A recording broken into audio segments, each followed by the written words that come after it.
Good morning, my brothers and sisters. Welcome to episode number 64 in the book of John. Today is the truth shall set you free. Well, we're going to ask, from what? You're going to love this answer. So we're going to get there by going towards abiding. Where or in what or in who should I abide? And what's the great advantage of abiding? Well, it's going to set us free from something. And what that something is you are going to love it. This is from John chapter 8, verse 31. So Jesus said to the Jews who had believed in him, "If you abide in my word, you are truly my disciples, and you will know the truth, and the truth will set you free."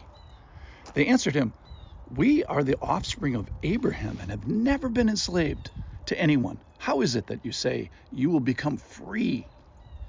Jesus answered them, "Truly, truly, I say to you, everyone who practices sin is a slave to sin. The slave does not remain in the house forever. The son remains forever. So if the son sets you free, you will be free indeed." So we're going to talk today about abiding and discipleship. It's characterized, so abiding in the Lord is characterized by a knowledge of the truth. It's characterized by a particular relationship with his word. Specifically, it's characterized by freedom that truth brings, and he's going to describe that truth is freedom from slavery of practicing sin. It's also characterized by the permanence of a relationship with him, rather than the permanence of a relationship with sin. So what is permanent? The Son, he says, remains forever. So we are being offered today sonship and daughtership, permanent family with the Lord. So he's offering an attachment to himself, Father, Son, and Spirit. And as it stands, if the Son sets you free, you're going to be in the family, a son, a daughter forever. So here's the fun part, the practical part of this. This is the high need part of probably everybody who's listening to hear, is that this relationship, this abiding with the Lord, this permanent relationship with the Lord is characterized by a Son-powered, S-O-N-powered release from the practice of sin. And that's going to last as long as he does, which really is kind of mind-blowing. So what is abiding?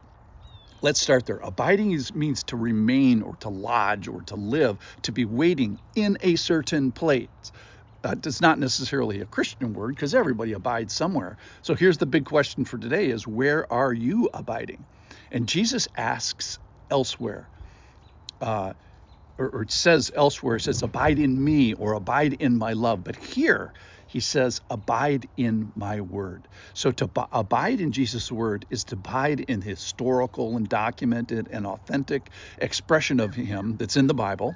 And to abide in his word is inseparable from abiding in him. So Christians are characterized by a particular relationship with the word.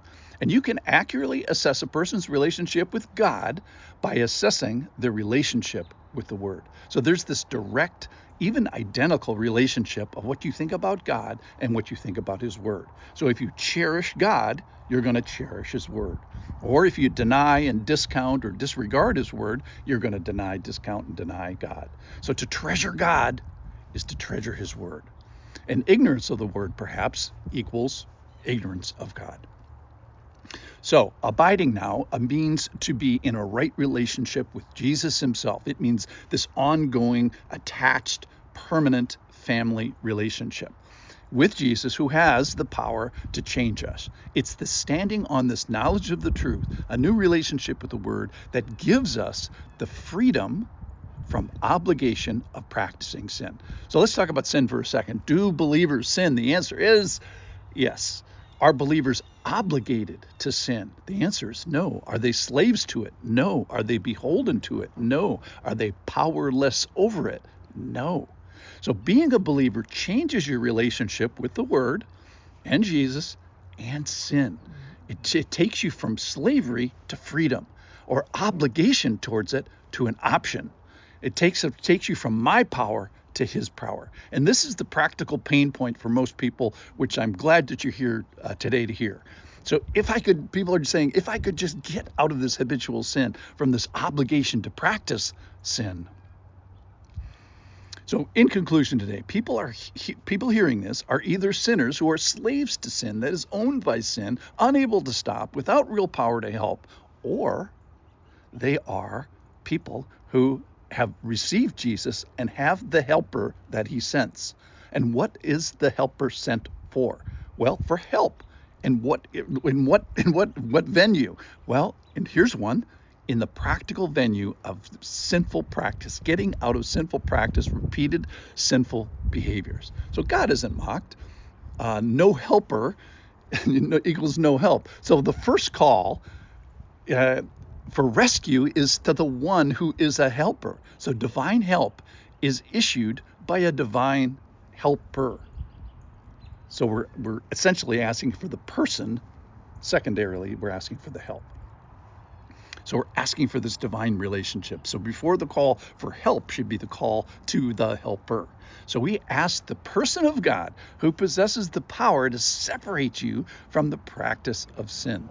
His presence, his person, is the one that breaks the power of sin.